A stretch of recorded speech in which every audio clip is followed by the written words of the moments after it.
कहाँ तू था कहाँ वे थे, कभी तो सोच ये बंदे, झुका कर सांस को कहते प्रभु वंदे प्रभु वंदे। ईश्वर ने पहाड़ से मजबूती को लिया, पठार से जुड़ाव को लिया, नदी से शीतलता को लिया तो सूर्य से तेज को लिया, दिन से उमंग को लिया तो रात से सुकून को, उम्र से समझदारी को लिया तो प्रकृति से उदारता को।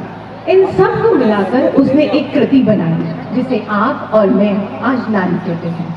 हेलो, गुड मॉर्निंग, नमस्कार। पधारे हुए सभी महानुभाव और नारी शक्ति को पूजा वर्मा का प्रणाम। घड़ी खम्मा राम राम जी। जैसा कि आप जानते हैं, हम सब यहाँ एक साथ हैं, कुछ खास किसी स्पेशल के लिए। जी हाँ, खास है हमारे लिए आज का दिन जब हम अंतर्राष्ट्रीय महिला दिवस मनाने जा रहे हैं, और स्पेशल है आप सब जिनकी उपस्थिति ने हमारे इस दिन को और खास बना दिया। आजादी के 75 साल पूरे करने जा रहे हैं हम। न जाने कितने महिला दिवस हमने बनाए। हर बार हमारी समस्याओं पर चर्चा की जाती है, समाधान खोजे जाते हैं, संकल्प किए जाते हैं, लेकिन क्या सही मायनों में हम उन संकल्पों को पूरा कर पाते हैं? अगर हाँ, तो क्यों आज भी समाज में नारी को निर्बल कहा जाता है, जबकि बल के लिए माँ दुर्गा की पूजा होती है? उसे अज्ञानी कहते हैं और ज्ञान के लिए माँ सरस्वती की पूजा, उसे लाचार कहते हैं और धन के लिए माँ लक्ष्मी को पूजा जाता है। क्यों आज भी हमें माँ, बहन, बीवी सब रिश्ते मंजूर है, मगर बेटी नहीं? क्यों दो घरों का मान कहे जाने वाली उस नारी की हम सम्मान नहीं कर पाते? क्यों हमारे घरों में सबसे पहले जागने वाली और सबको सुलाकर सोने वाली के लिए हमारी कोई जिम्मेदारी नहीं?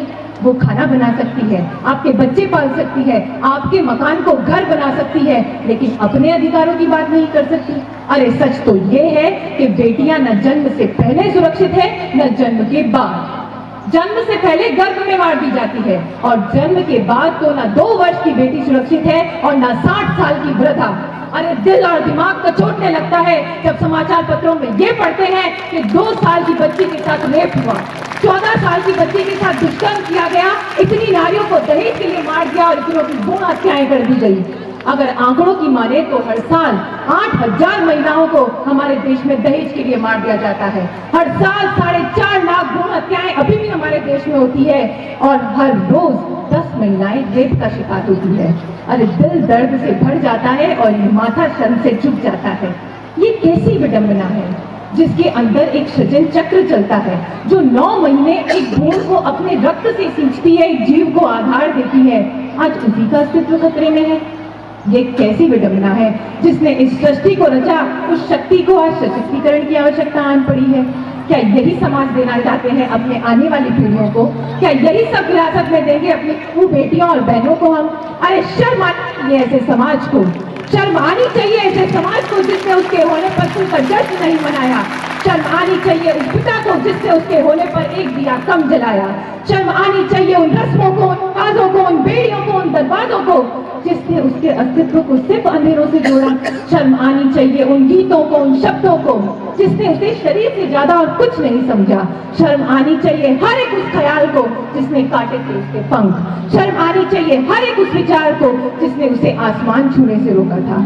अरे शर्म आनी चाहिए हम सबको, क्योंकि जब नन्ही सी बिटिया मुट्ठी में सूरज लिए हमारे सामने खड़ी थी तो हमने उसके हाथों से छलकती हुई रोशनी को नहीं, उसका बेटी होना देखा। अरे उसकी मुट्ठी में था आने वाला कल और हम देख रहे थे मटमैला आज। लेकिन सूरज को तो धूप खिलाना ही था, बेटी को सवेरा लाना ही था, और सुबह होकर रही। आज कोई एक ऐसा क्षेत्र बताइए जहाँ नारी ने खुद को सिद्ध ना किया हो। अरे उठाइए हमारा इतिहास और देखिए, हम वो भारतवंश है जो नारी को उसके स्वाभिमान से जानता है। हम वो भारतवंश है जहाँ नारी का अनादर हो जाए तो हमारा बच्चा बच्चा हनुमान है। अरे पढ़ो हमारा इतिहास जो हमारे मस्तक पर छपा है। एक दुशासन ने हमारी बेटी का आंचल खींचा, हमने 100 कौरवों की चिताएं जला दी। एक रावण ने हमारी माता का हरण किया, हमने पूरे राक्षस कुल की लंका जला दी। अरे भारत की रगों में रक्त बनकर दौड़ रही वो अद्भुत स्त्रियां हैं जिनके हाथ में अगर लेखनी थमा दी जाए तो वो वेदों की रचनाएं रच ले, और तलवार थमा दी जाए तो इस धरा का मानचित्र बदल दे। इस वीर सुशीला धरती में अगर 1-2 वीरांगनाएं जन्मी हो तो मैं आपको बताऊं, यहाँ तो कदम कदम पर वीर नारियों की गाथाएं गुंजायमान हैं। कहाँ गई हमारी संस्कृति, हमारे संस्कार, हमारे नैतिक मूल्य, अरे हमारी समाज की संवेदनाएं? सरकारें हमारे लिए हर साल योजनाएं चलाती रहेगी। महिला दिवस मनाती है, मनाती रहेगी। ये सब तब तक निरर्थक है जब तक आप, मैं, हम, हमारे समाज का हर एक व्यक्ति इस सशक्तिकरण को अपना कर्तव्य ना समझ ले। हमें सशक्तिकरण करना होगा अपने नैतिक मूल्यों का, अपने विचारों का, अपने समाज का। अगर सही मायनों में सशक्तिकरण चाहते हैं तो उसकी शुरुआत कहीं दूर से नहीं, अपने आप से कीजिए, खुद से कीजिए, अपने घर, अपने परिवार से कीजिए। अरे उखाड़ फेंकिए समाज से उस विभाजन रेखा को जो बार बार आपको कहती है कि ये स्त्री है, ये पुरुष है। खत्म कीजिए उन रूढ़ी और परंपराओं को जो बेटी के जन्म के साथ आपको उसके साथ विभेद करना सिखाती है। ये संभव है सिर्फ दो चीजों से, समाज की सोच से और व्यवस्था के खौफ से। महात्मा गांधी ने कहा था कि जिस दिन हमारे देश की सड़कों पर एक नारी रात में स्वतंत्र चलेगी, उस दिन हम कहेंगे कि भारत में आप स्वतंत्रता प्राप्त करेंगे। ये समाज कहता है कि बेटे खुलकर दीपक होते हैं।